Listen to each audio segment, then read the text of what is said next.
Buenos días, licenciada. Buenos días, compañeros y compañeras. El día de hoy nuestro grupo hablará sobre los jurisconsultos más importantes de la antigua Roma.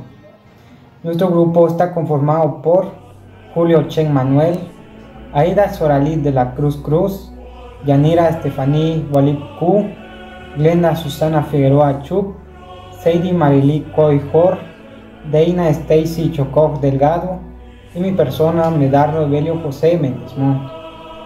Bueno, hablaré un poco sobre el derecho romano. ¿Qué es el derecho romano?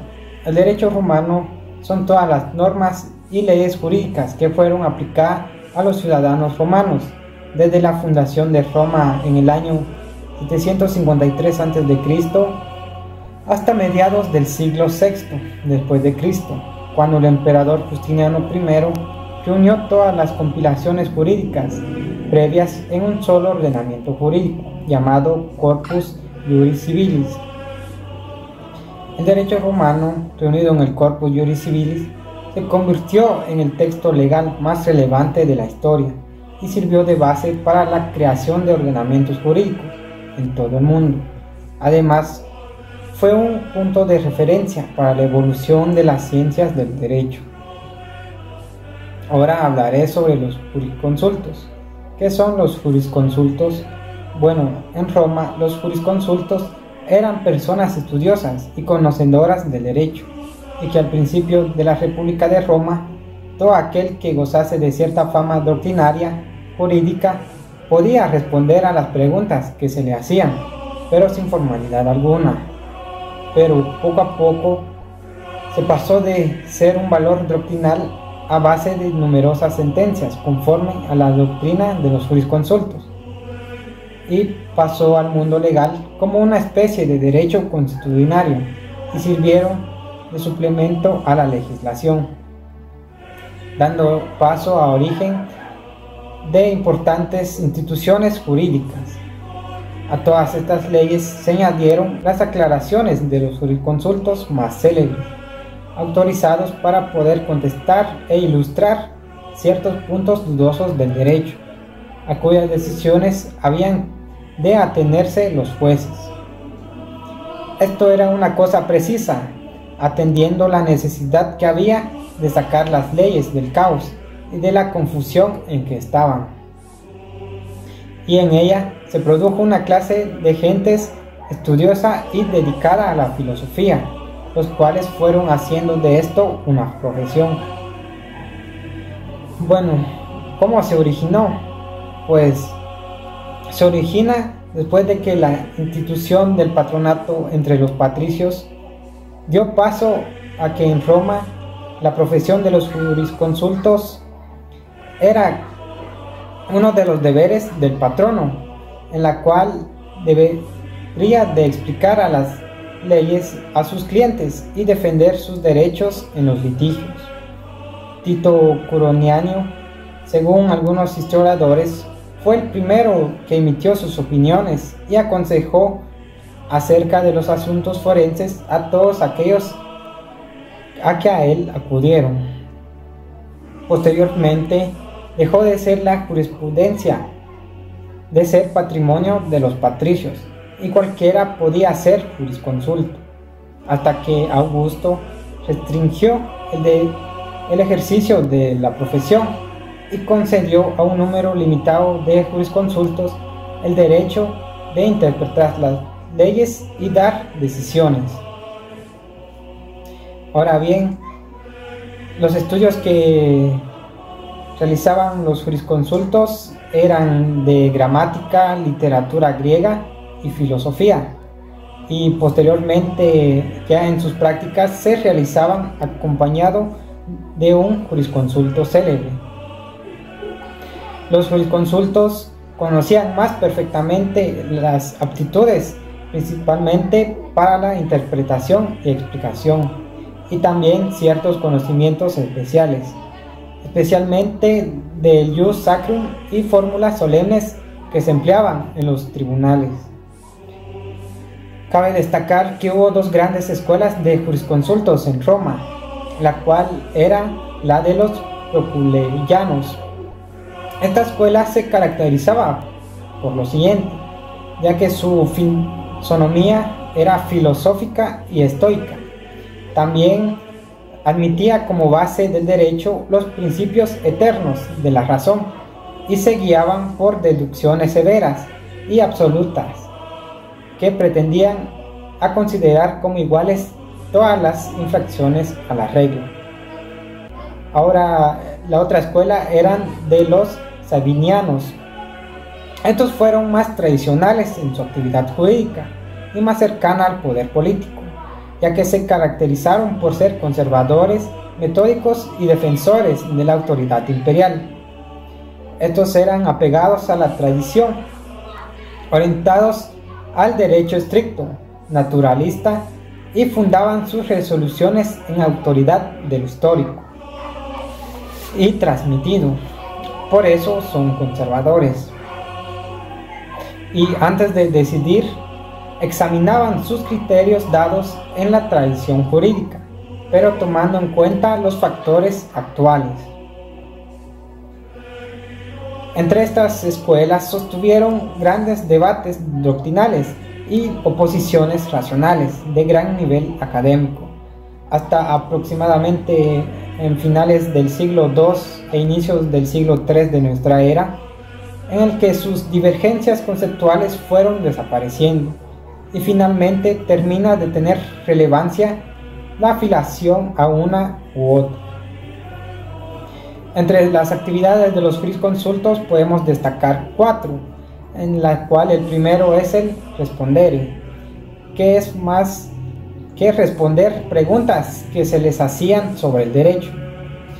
La segunda actividad era el cabere, que eran advertencias a los litigantes para impedir el mal éxito de los negocios. El tercero es el agere, que es la representación en los tribunales, y el cuarto actividad es el escribere, que eran dictámenes por escrito. Ya las obras de los jurisconsultos podemos destacar que fueron de dos formas, que fue la verbal y escrita, prevaleciendo la primera hasta Augusto y la segunda desde Augusto en adelante. Ya con las obras verbales, estos se dieron consejos, también guiaron a las partes que necesitaban y amaestraban a los discípulos.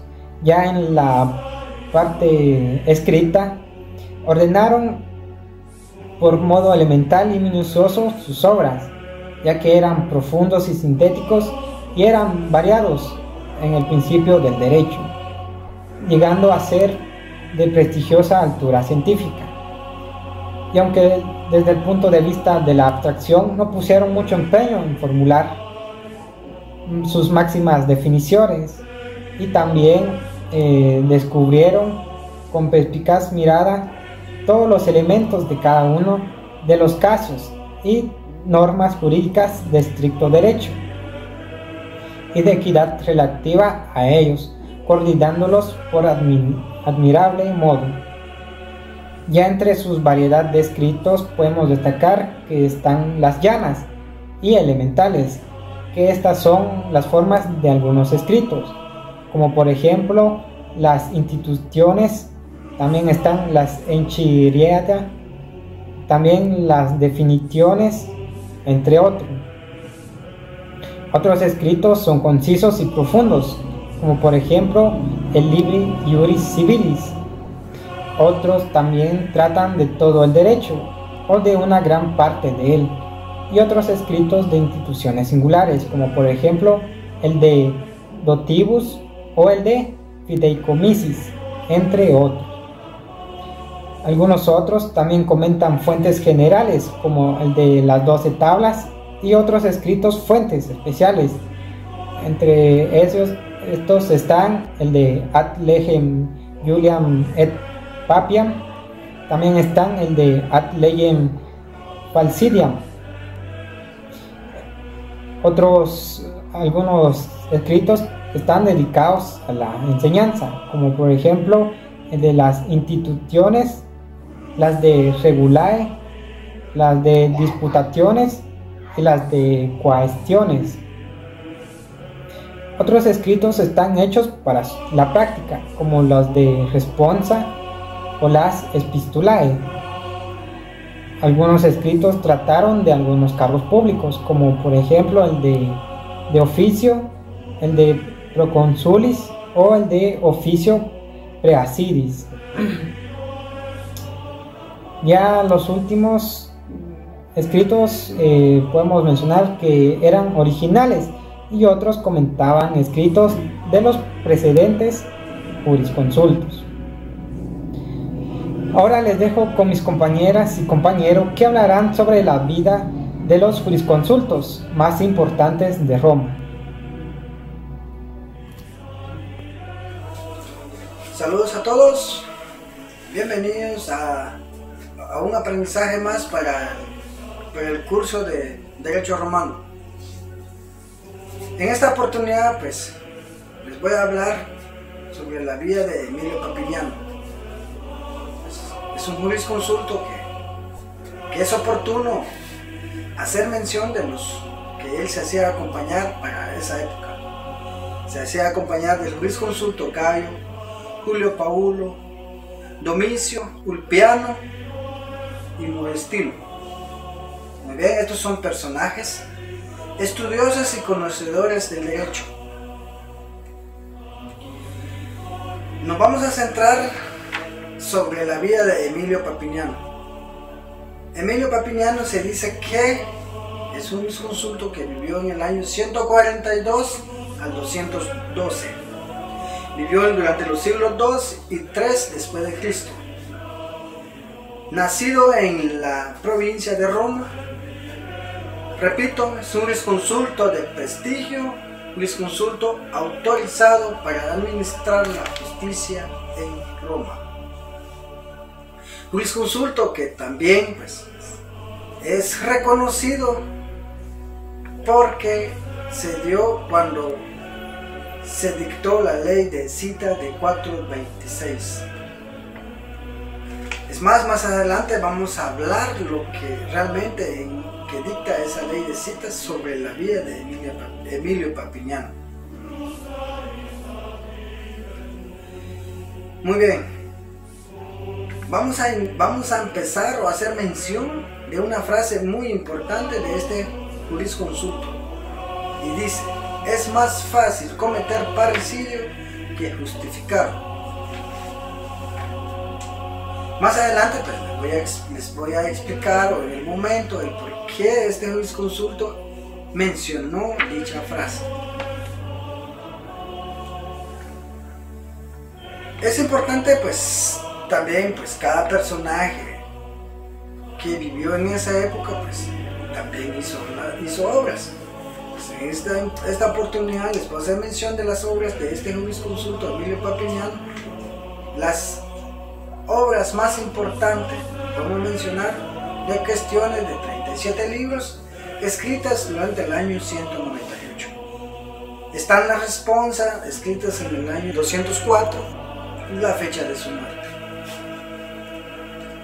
También están dos obras del mismo título denominado Ad Adulteris, dos libros de definiciones, un texto en griego donde exponía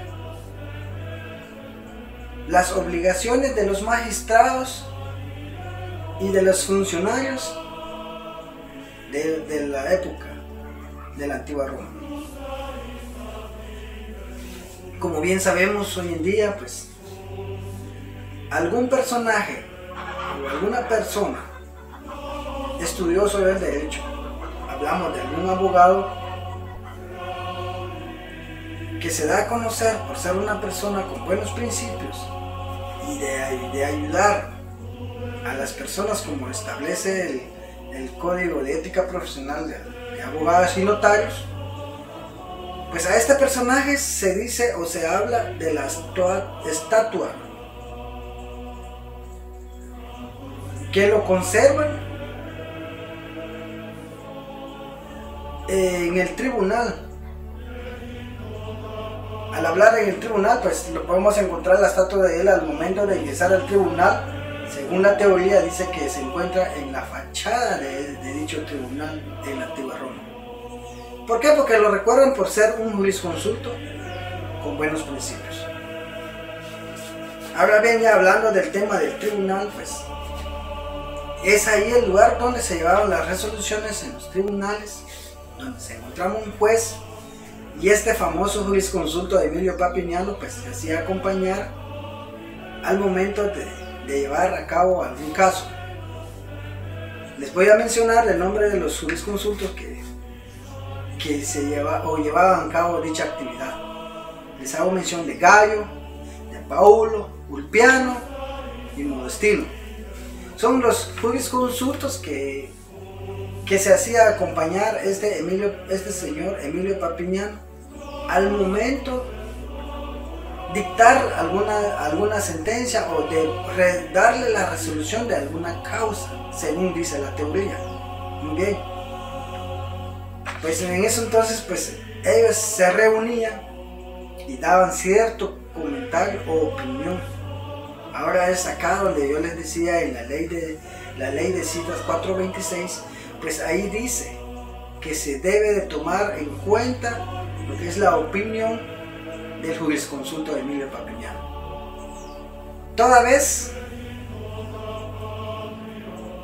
que los participantes de los otros jurisconsultos también tienen derecho a opinar, pero le daban prioridad a lo que Emilio Papiniano daba a conocer. Si hubiera algún empate entre las opiniones, pues ya quedaba a criterio del juez de decidir por la resolución de dicha causa.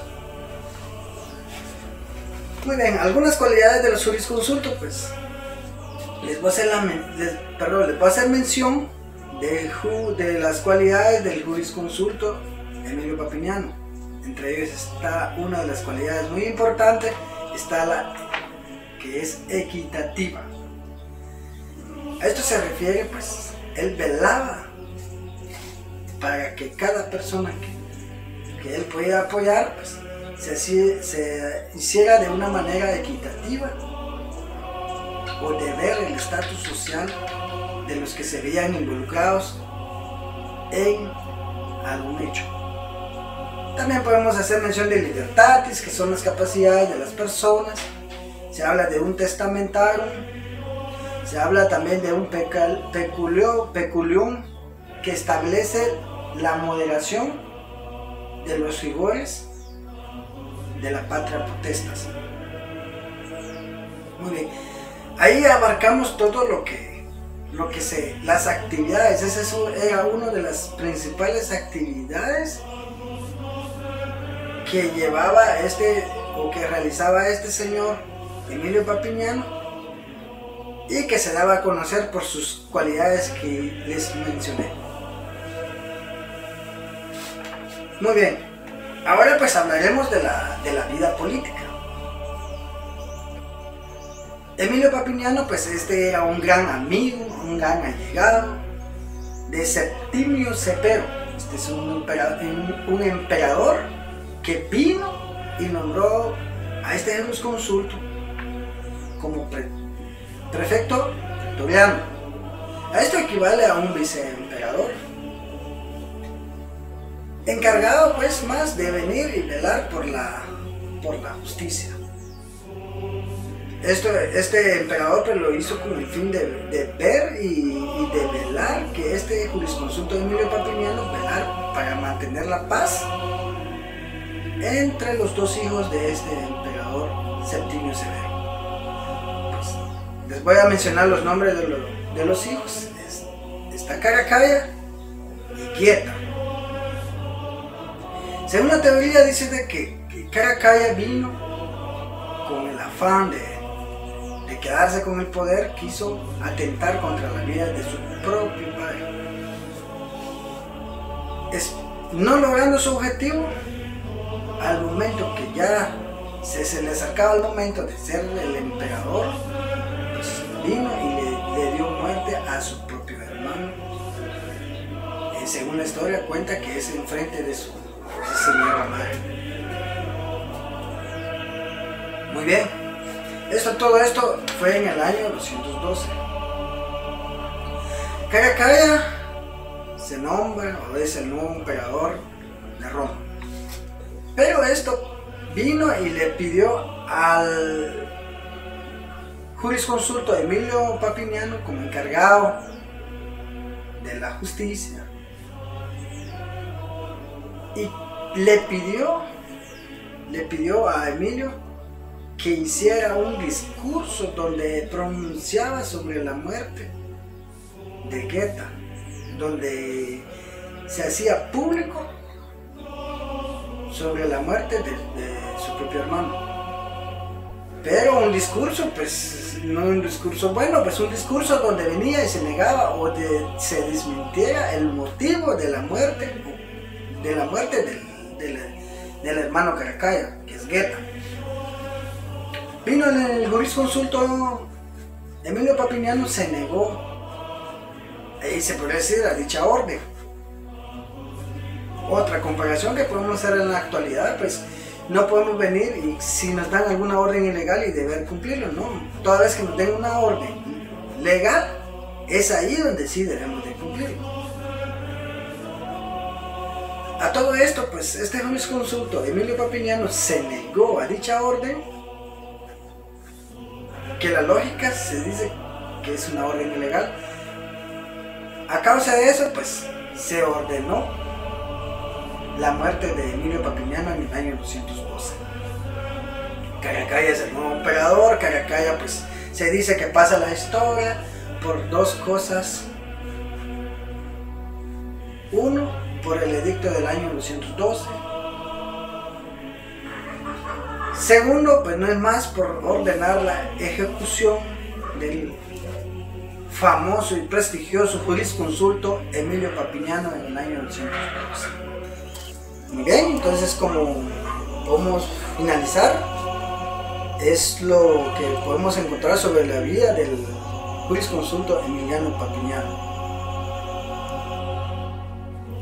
Ciudadanos de Roma, durante mi glorioso consulado, muchas veces pronuncié discursos ante vosotros, reunidos en asamblea. Cientos, miles de vosotros acudisteis a escuchar, pero nunca vi una asamblea tan nutrida como la de hoy. Me congratulo enormemente de teneros delante de mí.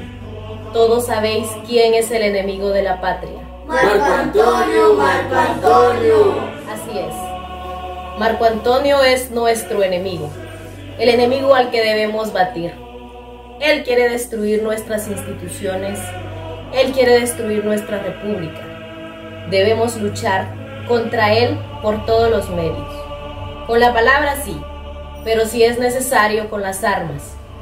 Porque debéis saber que hay pueblos extranjeros a los que nosotros hemos dominado para crear nuestro gran imperio, que están hechos bajos para ser sometidos, pero nosotros los romanos estamos hechos para ser libres. Y eso es precisamente lo que está en juego, nuestra libertad.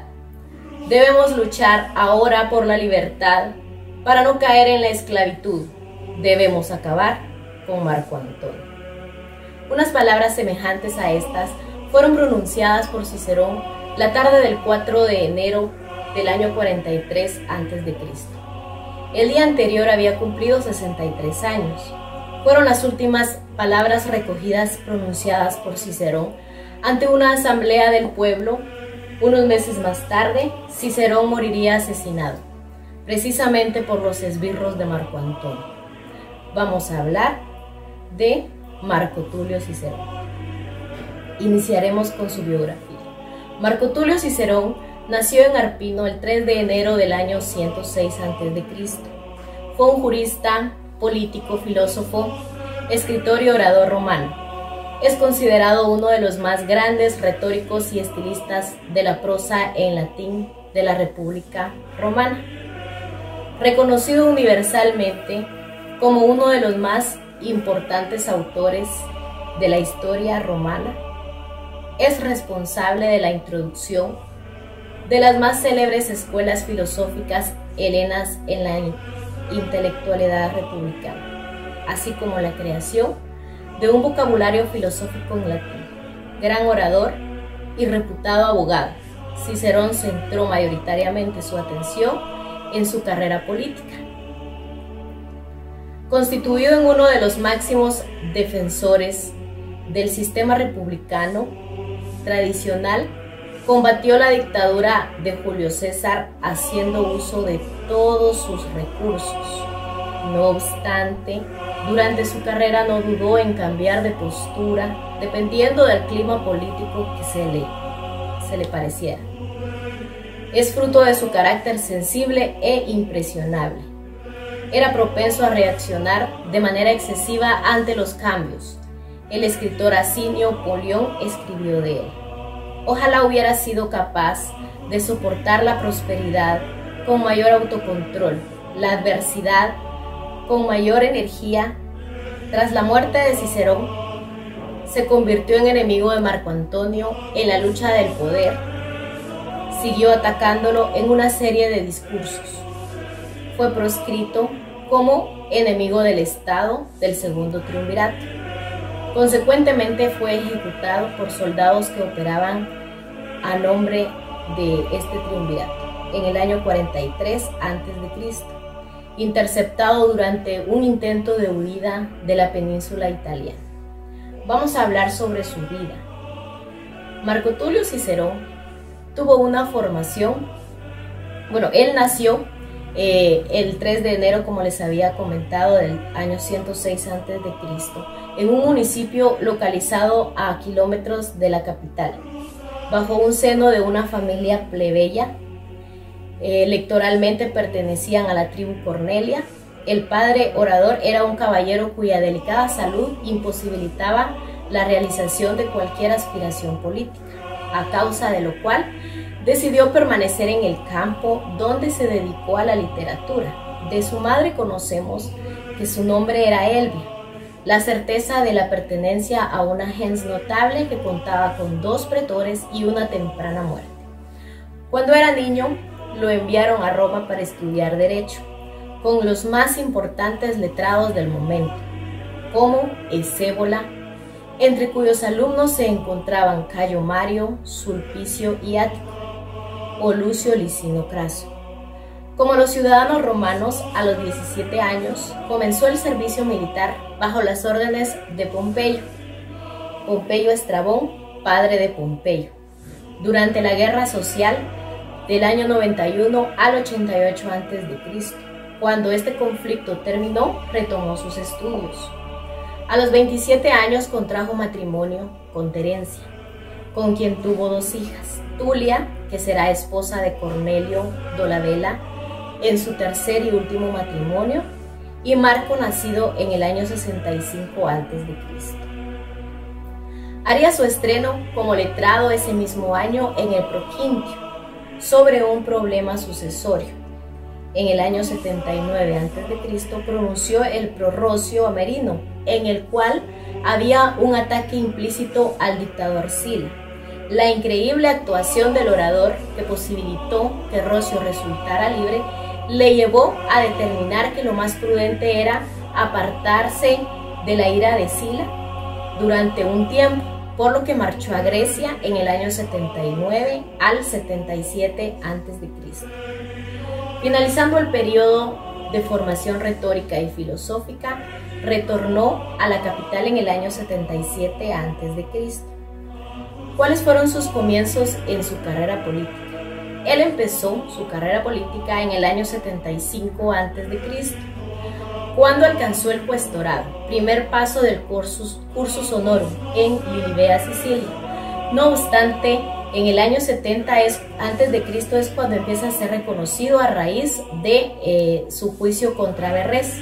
Representó a los sicilianos, quienes acusaron a este ex administrador de la provincia de estar implicado en múltiples casos de corrupción, en el robo de obras de arte. El discurso de Cicerón resultó tan contundente que Verres, aunque estaba representado por el más célebre orador de la época, Hortensio, se exilió voluntariamente en Masilia, Marsella, inmediatamente después de esta primera intervención, la llamada Actio Prima. En el año 69 a.C. obtuvo la edilidad. En el año 66 a.C. la pretura. Este mismo año fue detenido el proyecto de ley del tribuno de la plebe Manilio, que proponía conceder a Pompeyo el mandato de la lucha contra Mitrídates en el discurso que promovió la ley Manila. Le distanció de los conservadores, los optimates, quienes se opusieron al proyecto. En este momento Cicerón decidió liderar la tercera vía de los hombres buenos, Boni Viri, entre el conservadurismo de los optimates y el reformismo radical de los populares. Como consecuencia a la aparición en escena de populares como César o Catilina, le llevó a acercarse nuevamente a los conservadores. En el año 63 a.C., artículo principal fue la conspiración de Catilina. Cuando más próximo estaba a los optimates, obtuvo el consulado imponiéndose en las elecciones a Catilina, con ayuda de su hermano Quinto, con quien se convertía en el primer cónsul homo novus en 30 años. ¿Qué era un homo novus?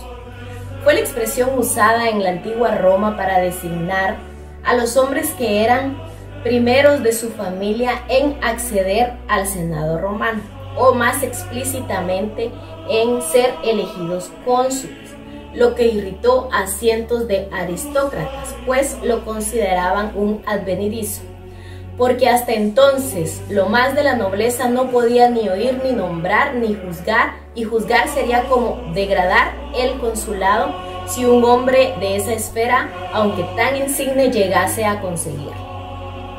Como cónsul se opuso a proyectos del tribuno radical, Rulo, en virtud del cual debía constituirse una comisión de 10 miembros con amplios poderes que serían responsables de dividir el agir públicos.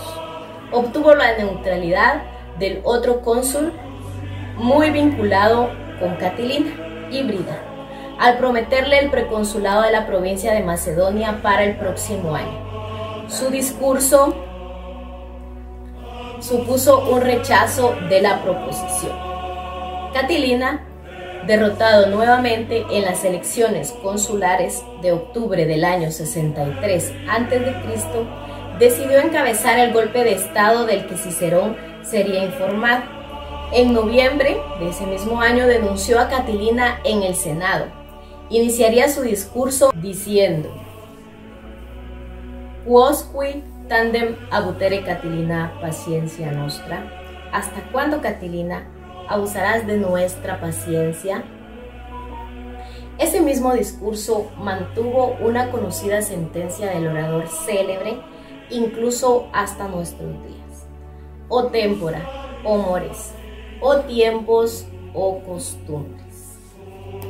Consciente de que era cuestión de tiempo que le detuviera, Catilina optó por marcharse a Etruria y encabezar desde allí a los insurrectos. En la capital quedaron numerosos cómplices del rebelde, a lo que encomendó llevar a cabo el levantamiento en la ciudad.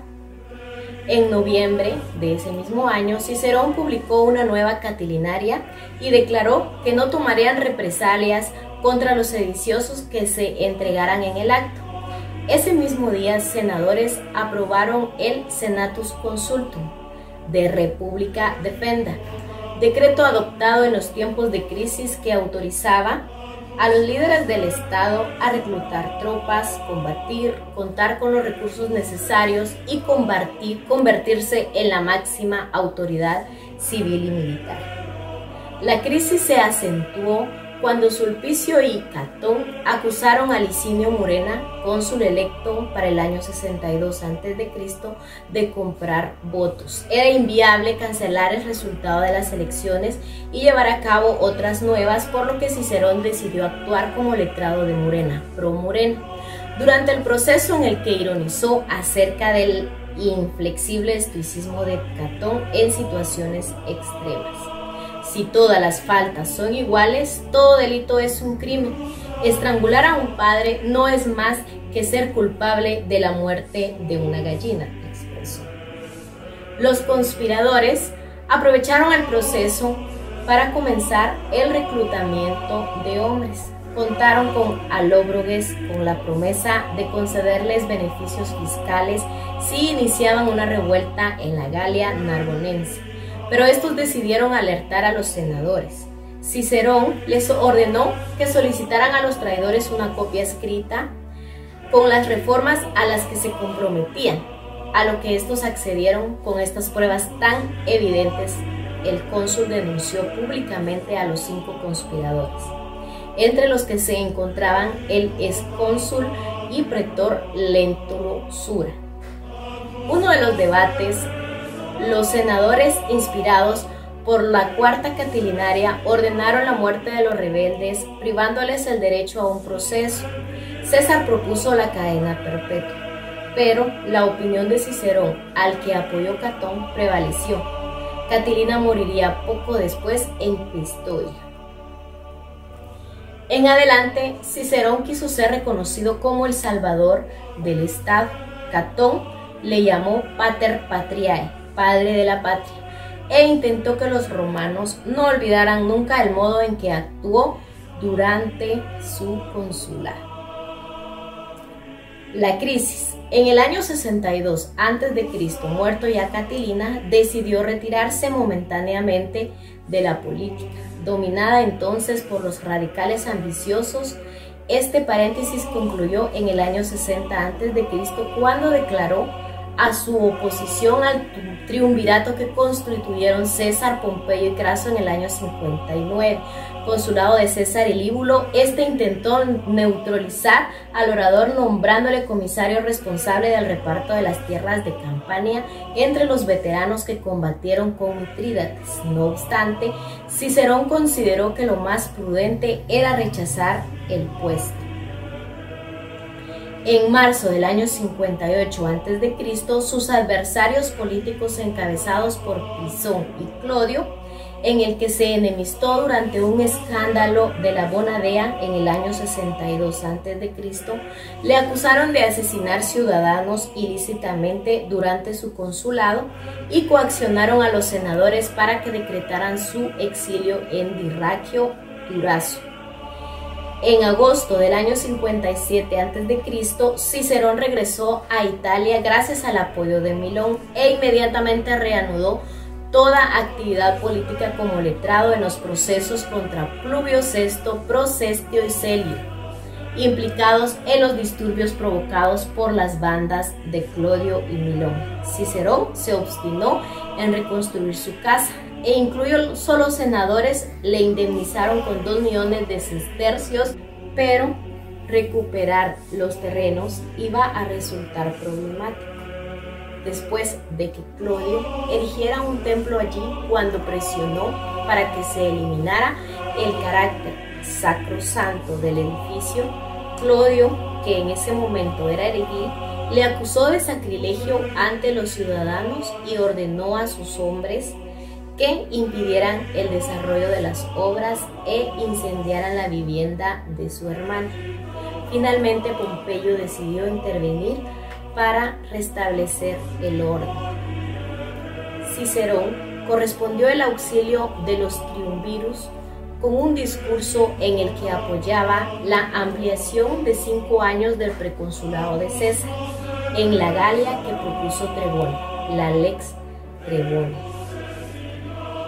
La lucha política se trasladó a las calles, donde simpatizantes de uno y otro lado, optimates y populares, provocaron violentos disturbios que empañaron el desempeño ordinario de las elecciones. En el año 52 a.C., Clodio murió asesinado en uno de estos altercados. Cicerón aceptó el caso como letrado de Milón, acusado de ordenar la muerte de su adversario.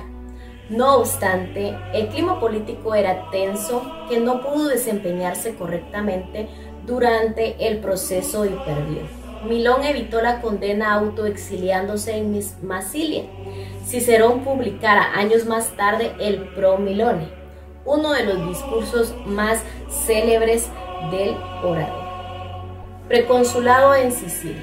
En el año 53 antes de Cristo, el Senado impuso un intervalo de un lustro entre el ejercicio de una magistratura y el de la promagistratura provincial correspondiente, para evitar que los políticos recuperaran el dinero que invertían en las campañas electorales, expoliando el territorio. Cicerón, que rechazó su preconsulado en Macedonia, marchó a Sicilia, una pequeña provincia romana localizada en Asia Menor, donde se desempeñó sin entusiasmo pero con rectitud.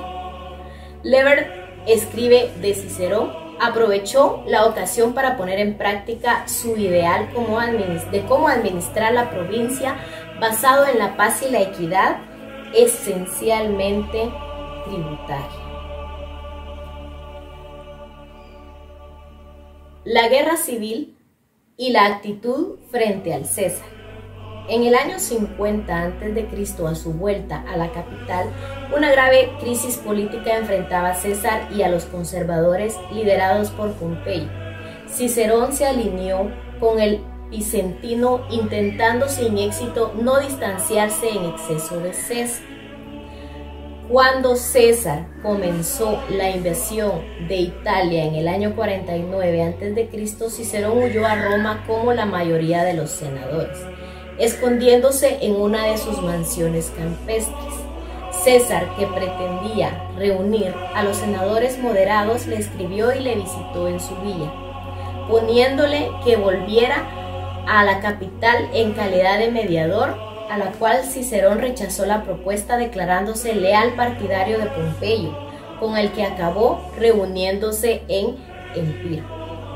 Plutarco escribe que Catón le recomendó permanecer en Italia, donde sería más útil para la República. El orador, consciente de que estas palabras evidenciaban su escasa importancia, decidió no intervenir directamente en los combates y después de Farsalia volvió a la capital y se reconcilió con César. Su relación con César se tomó cada vez más distante. El dictador no era el modelo de líder ilustrado del que Cicerón escribe en De República, pero tampoco el cruel tirano que temía el orador. Independientemente, ahora era dueño absoluto de la República y nada parecía poder hacerse. Cicerón advirtió que la desintegración de la República llevaría a un ciclo de gobernantes destructivos sin el equilibrio de una constitución mixta del gobierno que daría bandazos como una pelota. Oposición a Marco Antonio y su ejecución. El 15 de marzo del año siguiente acaeció el asesinato de César, en el que no intervendría Cicerón. Aunque era conocida su oposición al dictador, los tiranicidas decidieron no contar con él a causa de su conocida cautela. Fallecido César, estalló una enorme crisis política en la que Cicerón lideró a un senado que propuso amnistiar a los conspiradores para disminuir la tensión, hasta que Antonio, cónsul y responsable del testamento del dictador, tomó de nuevo el poder. En abril, cuando el heredero de César, Octavio, retornó a Italia, Cicerón intentó sin éxito usarlo contra Antonio. 5 meses después publicó varios discursos, las Filipicas, en los que atacaba violentamente al cónsul. Cicerón describió su oposición en una carta a Casio escrita ese mismo mes. No obstante, la situación política no era la misma que en el año 63 y sus Filipicas no tendrían el mismo resultado que sus Catilinarias. El Senado, diezmado a causa de las luchas civiles y constituido por numerosos antonianos, rechazó declarar enemigo público al cónsul. Un año después, Octavio y Antonio se reconciliaron en Modena y constituyeron un nuevo triunvirato que recibió plenos poderes con Lepi. Los triunvirus no tardaron en acabar con sus adversarios políticos. Octavio abandonó a su aliado y permitió que Antonio proscribiera a Cicerón. El 7 de diciembre del año 43 a.C., el cónsul ordenó su asesinato, así como que su cabeza y manos se expusieran en la rostra del foro, tal como era la costumbre en tiempos de Sila y Mario. Cicerón no opuso resistencia a su ejecución y, ofreciendo la cabeza, se limitó a pedir que lo matara con corrección. También serían eliminados su hermano Quinto y su sobrino. Solo sobrevivió su hijo Marco Tulio. Sobre la muerte de Cicerón y lo que hizo Fulvia, esposa de Marco Antonio, cuenta Dion Casio lo siguiente: y cuando les enviaron la cabeza de Cicerón, pues cuando huía fue apresado y degollado, Antonio, después de dirigirle muchos desagradables improperios, ordenó que la colocaran en un lugar destacado, más visible que las demás, en la tribuna de oradores. De allí, desde donde se había pronunciado tantas soflamas contra él, y allí se podía ver juntos con su mano derecha que le había sido amputada, y Fulvia cogió la cabeza con las manos antes de que se la llevara, y enfurecida con ella, escupiéndole, la colocó sobre las rodillas y abriéndole la boca le arrancó la lengua y le atravesó con los pasadores que utilizaba para el cabello, al tiempo que se mofaba muchas y crueles infamias, como ustedes pueden ver en la última imagen que se está proyectando en mi presentación.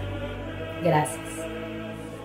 Les voy a hablar acerca del tercer jurisconsulto, que se llama Tito Livio. Nació en la ciudad de Patavium, actual Padua, en el año 64 a.C. Es descendiente de una familia acomodada. Adquirió una buena formación cultural en Grecia, estudió retórica y filosofía en Padua y tiempo más tarde en Roma. Su infancia coincidió con los últimos acontecimientos que precipitaron la crisis republicana hacia la monarquía cesariana. En adelante, el futuro historiador vería en Roma a la madre común, la patavinitas, paduanidad o peculiaridades propias de Padua, que en Tito Livio, o más probablemente en su lenguaje vislumbrado, Asinio Polión, permite creer que su cultura debió de formarse sobre todo en su ciudad natal. En ella habría madurado el espíritu conservador, debido al cual mantendría ciertas simpatías pompeyanas y afirmaría no saber si el nacimiento del César habría de considerarse un bien o un mal para Roma. Fue al parecer al día siguiente de la batalla de Actium que devolvió la paz y concordia al Imperio Romano. Agitado por un siglo de guerras civiles, Tito Livio concibió el proyecto de narrar la historia de Roma, en una obra que por su amplitud de líneas, elevación de miras y nobleza de forma, fuese digna de la grandeza del tema. De estas cualidades carecían las narraciones, por lo demás extensas, de los analistas de la época ciceroniana, en el 26 o 27 a.C. Livio publicaba los libros de su obra, que le granjearon la admiración universal, y después se consagró a su gigantesco empeño el resto de su vida, de la cual surgieron 142 libros que llegó a componer. De estos constituyen la obra más voluminosa de toda la literatura latina. De la parte perdida se conservan pocos fragmentos, del hecho bastante tarde, quizás sobre un epítome del siglo I, del que se valieron escritores como Paulo Orocio y Julio Floro. En el año 30 a.C. o poco después se trasladó a Roma, donde conoció a Augusto, que acababa de asegurar su poder tras la victoria sobre Marco Antonio y Cleopatra. A pesar de que Tito Livio era de ideas republicanas, siempre mantuvo una buena relación con el nuevo hombre fuerte de Roma, tanto que muchos años más tarde, este le encargó la educación de su nieto, el futuro emperador Claudio. Parece ser que el historiador causó una honda impresión en el joven Claudio, que antes de subir al poder se dedicó él mismo a escribir tratados de historia. Historiador latino, instalado en Roma, se interesó por la retórica y escribió diálogos morales que después dejó de lado para consagrarse a la redacción de una gran historia de Roma, la cual se denomina Ad Urbe Condita Libri, más conocida como las Décadas, que le valió el favor del emperador Octavio Augusto. De estas solo se conservan 35 libros de los 142 que componían la obra. Estos son divididos en décadas o grupos de 10 libros. De ellos son enumerados del 1 al 10 y del 21 al 45, que cubre desde la fundación de la ciudad hasta el año 9 a.C., pieza cumbre de la prosa latina del final del periodo clásico. Para su composición se sirvió de archivos y de historiadores antiguos a los que rara vez cita, e intercaló fiabilidad respecto a algunas épocas. Pequeñas reflexiones en medio de la narración, marcada por un tono épico y dramático. Livio concebía la historia desde un punto de vista moral y más que una obra científica. La suya es la aportación de un poeta que canta con entusiasmo el esplendor del pueblo romano. Muy admirado por sus contemporáneos, sirvió de modelo a historiadores posteriores e influyó en los poetas épicos. Livio ordenó la historia año por año, siguiendo la técnica analítica y articulando el relato en bloques de 5 libros o pentadas. Se basó en historiadores como Polibio de Megalópolis, utilizó numerosos recursos formales y de contenido. Usó la lengua latina posterior a Cicerón, alternó sin mezclarlos hechos civiles de carácter político y social, con episodios militares y diplomáticos, y aunque a menudo se valió de un estilo propagandístico y moralizante para exaltar el pasado de Roma, logró a lo largo de la obra una admirable unidad y una cuidada organización. Para conseguir viveza en la narración recurrió al relato, a los discursos, a la descripción de personajes, logrando determinados episodios dramáticos y una magistral exposición de los hechos. Con tal inclinación conservadora, poco personal y todavía menos partidista, no fue sino consecuencia de una ética patriótica que le sitúa en la misma tradición de Horacio y Virgilio, como cantor de las antiguas glorias republicanas y al mismo tiempo de la paz restaurada por el príncipe. Livio fue amigo de Octavio Augusto, quien le llamaba Pompeyano, por el espacio que dedicó en su obra a las grandes figuras de la República. De su fama y prestigio dan cuenta Plinio el Joven y Plinio el Viejo, Seneca, Quintiliano, Marcial y Tácito. Se han perdido sus obras filosóficas, recordadas por Seneca, y la carta al hijo donde habla de Cicerón como modelo de oratoria. Aunque dominaba el griego, que hasta entonces era la lengua culta, optó por escribir en latín para que su obra pudiese llegar a las y los ciudadanos comunes. Junto con Virgilio, el gran poeta, que escribió la Eneida, jugaron un papel clave para convertir el latín en lengua literaria. Mi nombre es Glenda Susana Figueroa. Para mí es un gusto hablarles sobre el jurisconsulto romano Plutarco de Queronea. El padre de Plutarco era Autóbulo y este era aficionado a la caza y a los caballos. Su abuelo era Lamprias, su bisabuela era Nicarco, Tenía 2 hermanos que eran Lampria sacerdote y Timón. Su cónyuge era Timoema. Sus 5 hijos eran Timoxena, Querón, Zóclaro, Autóbulo y Plutarco. Él nació entre los años del 46 al 50 en Queronia, en la región de Beocia, durante el gobierno del emperador romano Claudio, en el seno de una familia distinguida.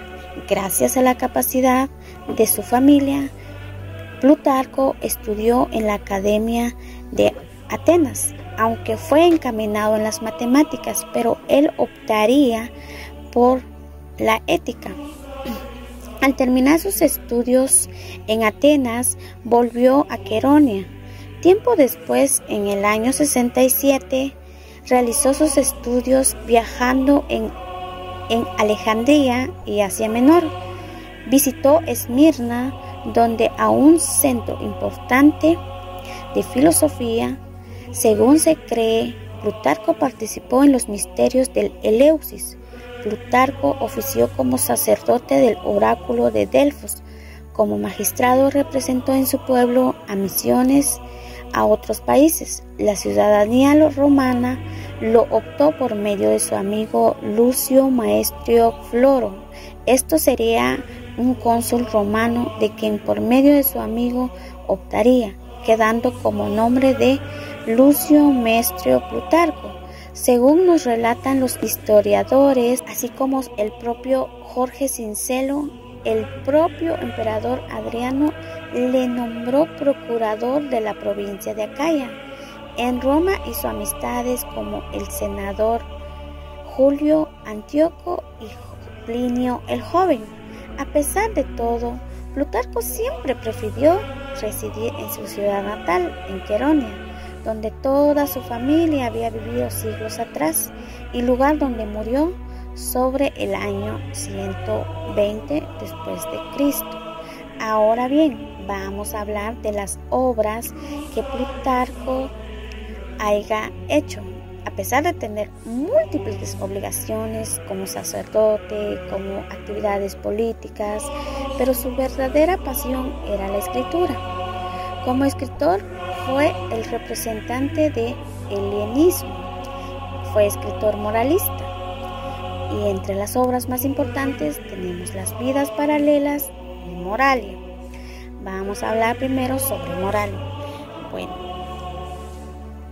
Moralia se trataba de las obras de costumbres y morales, ¿verdad? En estas obras escribe Plutarco en diferentes épocas 78 tratados donde se recogen discusiones de tipo platónico, siempre utilizando la filosofía como medio de expresión y discursos éticos de tipo retórico.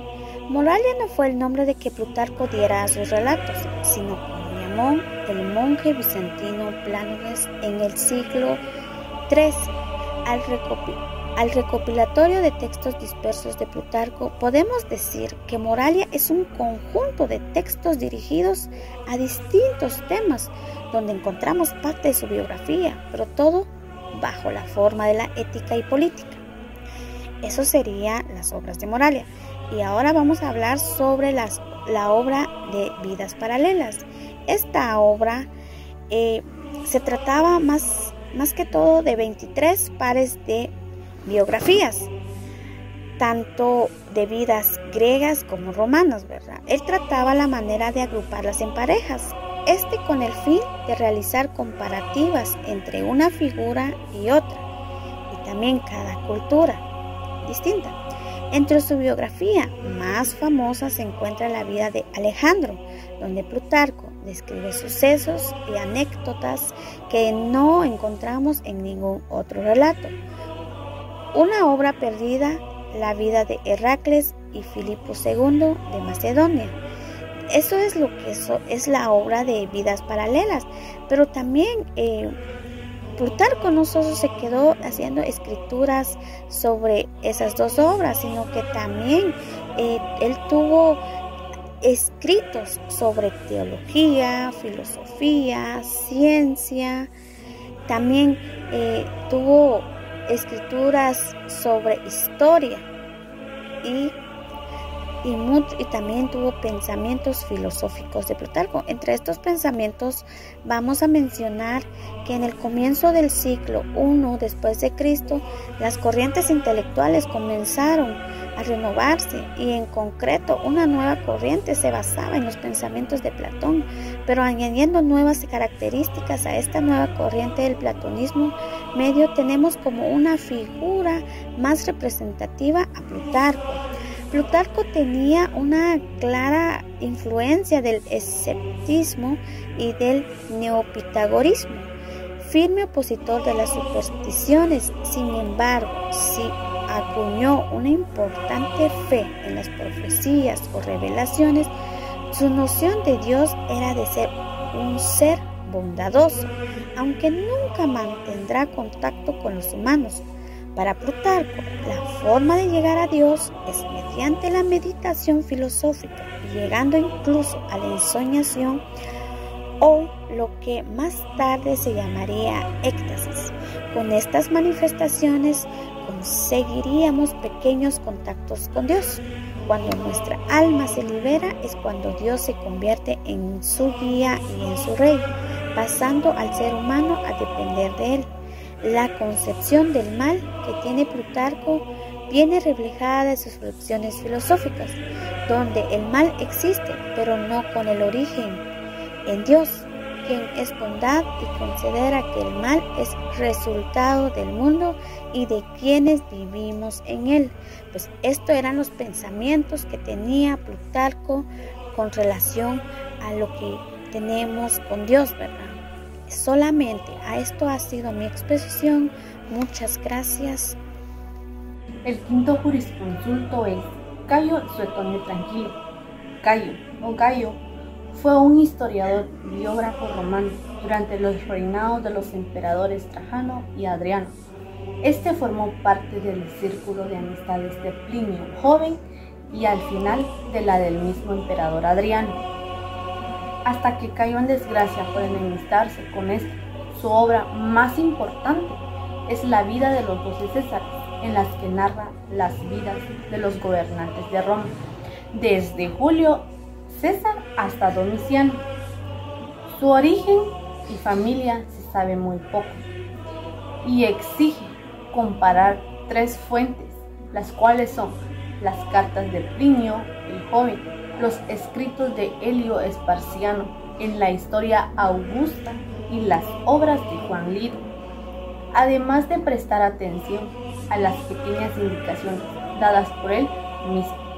De acuerdo con estos materiales y gracias a la aparición en la década de 1950, una inscripción honorífica en su más que probable ciudad natal, se sabe que su nombre completo fue Gaius Suetonius Tranquilo y que habría nacido en Hipona, antigua Hippo, Regius en Numidia, actual Annaba Argelia, hacia el año 70 o 71 después de Cristo. Principios del reinado de Vespasiano, murió después del año 126 después de Cristo.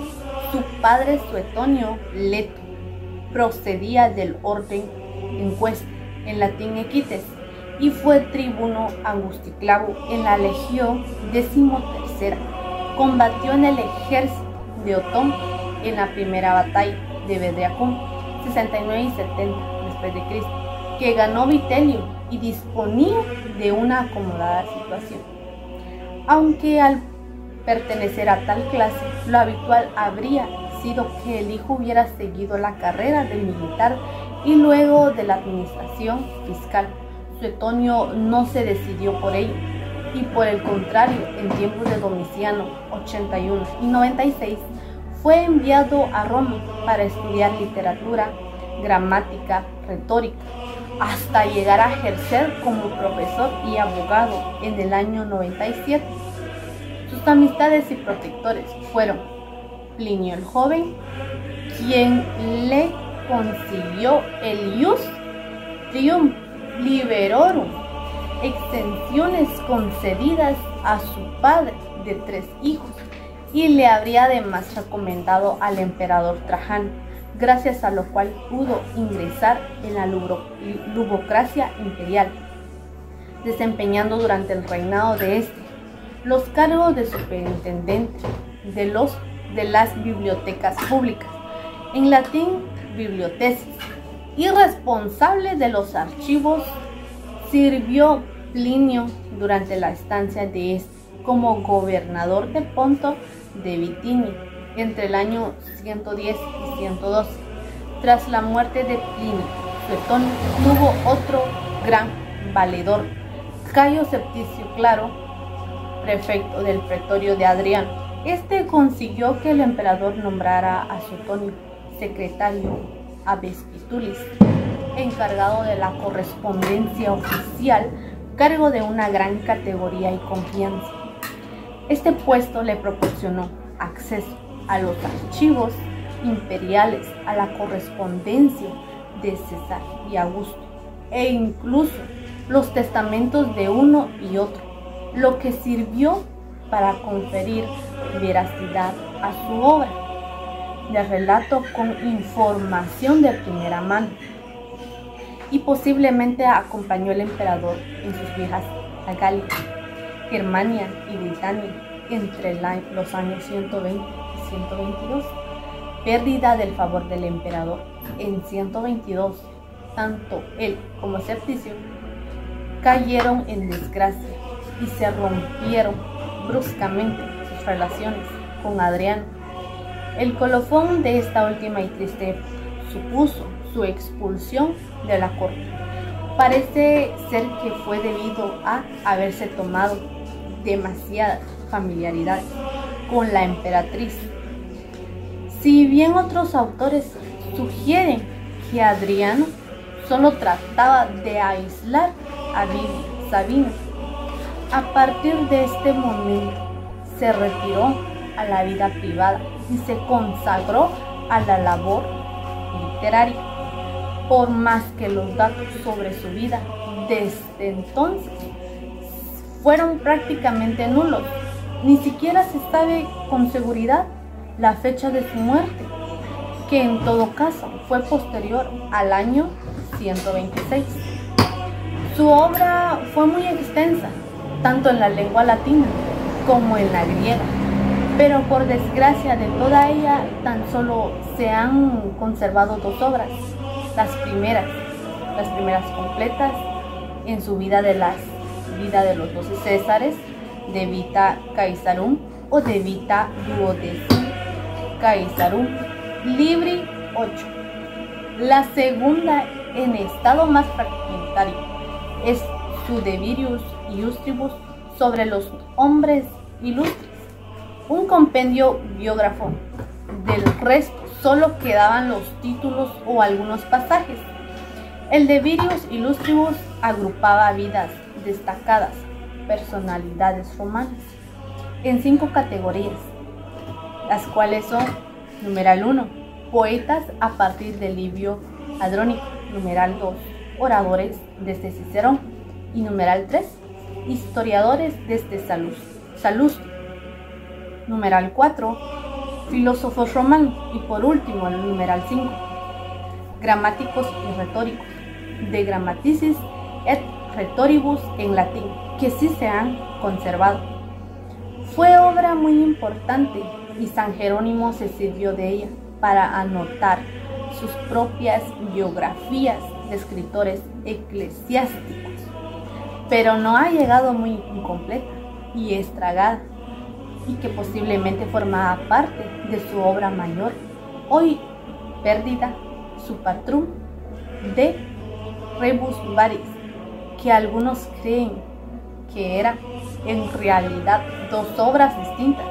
El Patrum, el de Rebus Varis, la parte conservada intacta, parecer de los libros 11, 19.